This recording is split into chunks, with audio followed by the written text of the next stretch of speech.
Brighton ইংল্যান্ডের সমুদ্রের এই শহর শুধু সমুদ্র নয়, এর রয়েছে এক অসাধারণ স্থাপত্যকৃতি, সেটা হচ্ছে রয়্যাল প্যাভিলিয়ন। দেখতে যেন কোনো রূপকথার প্রাসাদ। চলুন জেনে নেই এর ইতিহাস ও সৌন্দর্যের গল্প। রয়্যাল প্যাভিলিয়ন প্রথমে তৈরি হয়েছিল 1800 শতকে প্রিন্স অফ ওয়েলস জর্জের জন্য, পরে তিনি রাজা চতুর্থ জর্জ নামে পরিচিত হন।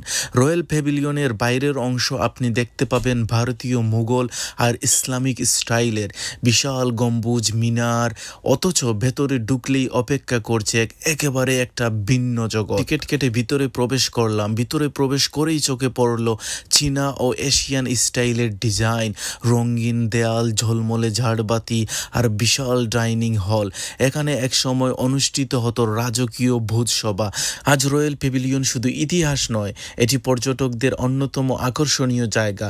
প্রতি বছর হাজার হাজার মানুষ এখানে আসে এই অপূর্ব প্রাসাদ দেখার জন্য। তাহলে ভালো থাকুন, দেখা হবে অন্য কোনো ভিডিওতে, অন্য কোনো জায়গায়। ভালো লাগলে অবশ্যই শেয়ার করতে ভুলবেন না। আল্লাহ হাফিজ।